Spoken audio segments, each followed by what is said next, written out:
So, I made this big long video, and I'm hoping this one is shorter. Recently, there was a big brouhaha. A toxic content creator on YouTube put out a video claiming that she had dissociative identity disorder, and the entire DID community got really outraged because she was spreading a great deal of misinformation, and she called one of the main sources of reliable information and research. I want to say connections, but that's not the right word. But she called her crazy. So, not cool. In the course of everybody's rebuttal,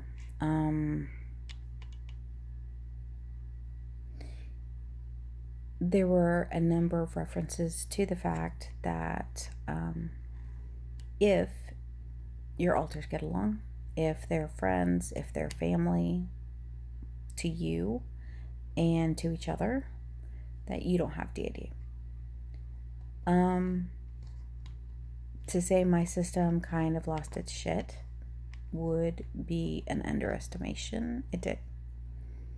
The first couple times we heard it, the alter who usually has the most to do with these literally tried to run away, age regressed, was sitting here bawling and crying, and it took a number of us to get her back under control. When we heard it again today, we just got mad and she disappeared.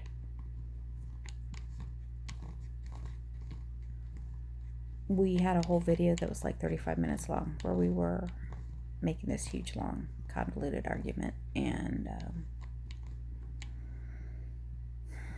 the bottom line is this: we aren't diagnosed with anything, and we know that. We don't know 95% of the time what else you would call it. But ultimately, at the end of the day, well, we want to get therapy, we want to get a diagnosis, and this diagnosis does not have to be what we think it is, okay? Literally cannot find, and maybe it's out there, cannot find another disorder with alters, but I don't know. So anyway, basically what we're hearing is that we're fake because we like each other, because we get along. Which, the triplets are going to be really upset because they are actually family, and I don't know what to tell you about that. I don't. By the way, I'm not family with them. Just some of them are. Some of us are friends. Again, not necessarily me. I'm just saying. But here's the thing. As we were going through this convoluted video, I think one of the things that happened was, what really triggered us was the fact and the feeling of inauthenticity. Sorry, she's having a lot of troubles today. She's so gonna feel this when we get done.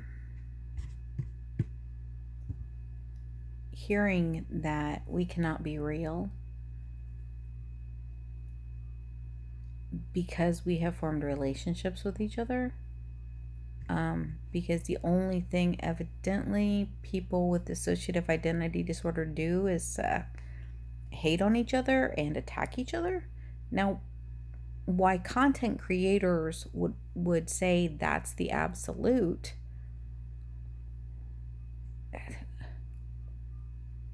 I don't even know. I don't even know how you would function if there wasn't some level of cooperation. I don't know how you would survive these traumas if there wasn't some level of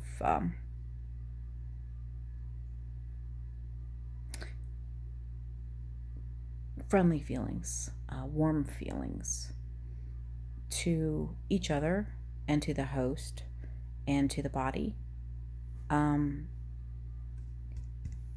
don't think that we were designed to attack or make things worse. I think that those of us who are labeled certain ways that are negative, persecutors, for example, are responding from a place that's the only thing they understand. I don't know what I know. I'm a protector, and I've never been a persecutor. I'm literally created for protection. So I can't speak honestly. The introjects and persecutors that I've had to deal with are coming from an entirely different place than the people in the front are coming from. But the thing is that that's also why we're in front and they're not.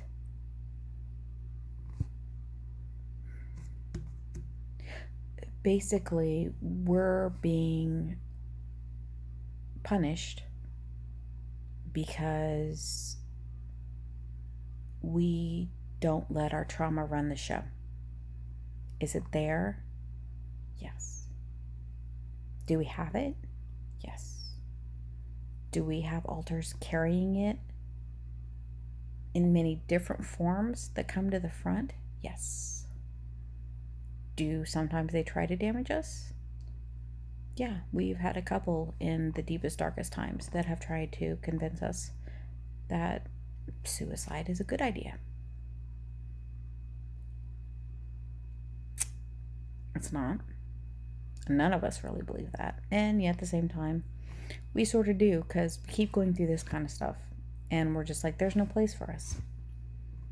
You know? If we'd let them run wild and kill her early on, then I guess we would have had DID. But we didn't let them do that. We did our job too well. So we don't have DID. No kind of dissociative identity state whatsoever. Nope, we're faking. So really upset here. Really just upset. But in the course of the 35-minute video, one of the things we did realize is this is nothing new for us. We have spent our entire existence hearing about our experiences are not valid. You know, we've never been through racism. We've never been through sexism. We've never had to deal with teachers bullying us. We've never had to, the list just goes on and on and on. If we listen to what everybody in the world tells us, oh my God, we have lived on a cushion, okay? A cushion. Silk satin, soft as can be, been fed off a silver platter with a gold spoon. Not even gold plated, gold, people, because that's what you tell us we experience, right? That's our experience, okay? That's what we've been through in this world. So when they're sitting there saying we don't exist because we get along, first of all, we do fight, and she gets huge headaches that are not happy. We fought with her, which has created some really serious, scary physical responses.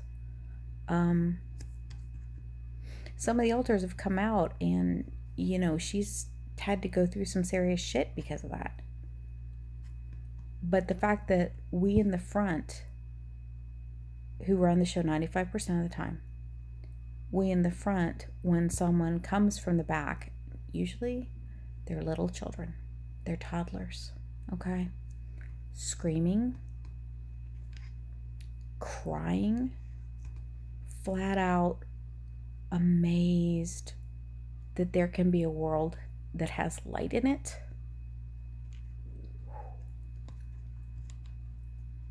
And we're the ones who have to pick them up and hold them and put them back to sleep, and then put them back in their cages. Because we can't get therapy. You know, my personal feeling is that America and their refusal to look at mental health issues are a huge issue in and of itself. And the reason why is because what's happening is abusers are the abused, and they're perpetrating their own mental illness on other people.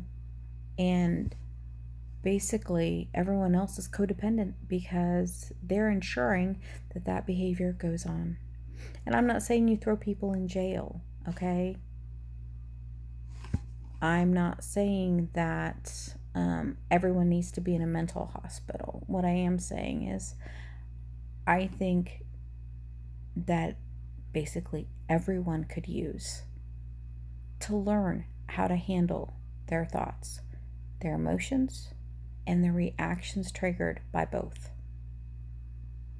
I think everyone could use a step back.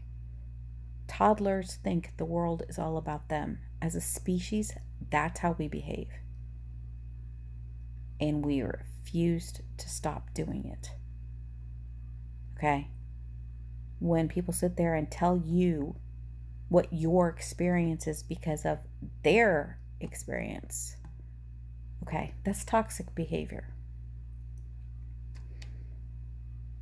And the thing is that I know other people are struggling. I know other people do not have alters that function together as well as ours do. I watch it happen on the daily. And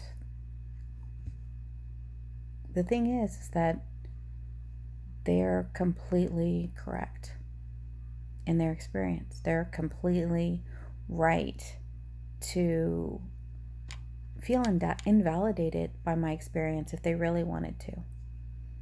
Like, I could get how that could happen. But the thing is that I'm going to sit here and tell you my experience is very valid. If anyone else has the experience of, do we struggle with this? Does it cause us problems? Yes. Oh, but you get along. Oh, see. No. The minute you guys start getting along, and that's where I have the problem. I think it's ridiculous. I think if you're going to heal, you got to teach your alters to get along, and that doesn't mean you didn't have the disease in the first place. What it means is that your system figures out how to heal itself by creating a positive environment in the head. Which, when you're a little kid, that's where that pain and terror live. In your head. The reason why I'm having resurfacing memories and child alters are appearing is, and I quote from one of my most recent little, I don't know what you want to call it. I'm calling him an outburst, but he wasn't. He was heartbreaking because he could not believe the farm. He couldn't believe how bright it was, how spacious.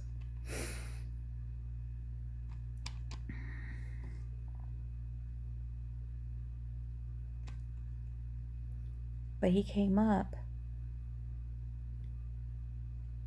because it was light out front all of a sudden. He heard us being able to laugh,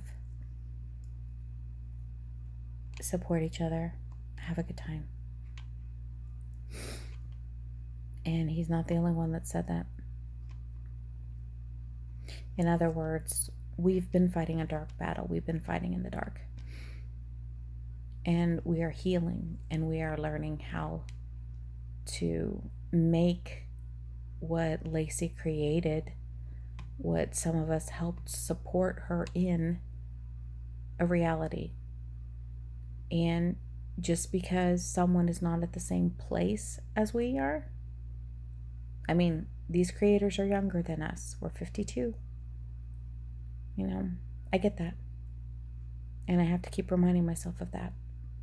20 was not a fun place. 30 was not a fun place. To be honest, it wasn't a fun place until just recently. And I had to have everything come down. Everything.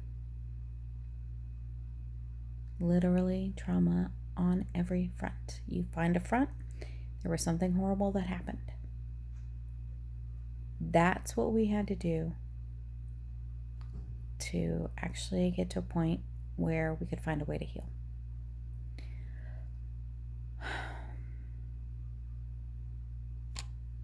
So we're going to close with kind of a take on something one of our creators, it's actually fairly positive, our positive creators say, and this is this. Whatever you're going through, okay, you are loved. All right, never forget that.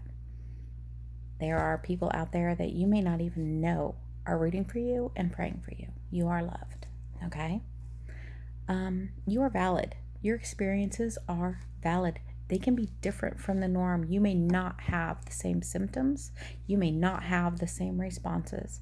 That doesn't mean that you're invalid. It doesn't mean that what you believe is invalid. What you feel is invalid. What you think is invalid. Okay? And you are important. You are very, very important. See, I'm having trouble because we don't necessarily believe that one, but you are. You don't know how you impact people. Sorry, we have trouble buying that one. So, verklempt. Anyway, it is really, dangerous is the right word, but there's a lot of sickness out there. And we kind of know that, so, because sick. Please stay healthy. Please take care of yourselves. Please stay informed and aware, but don't panic, okay? It is scary. It really is, but we can actually do this, you know. You just have to have some faith. So, all right then. Thanks for listening. Bye.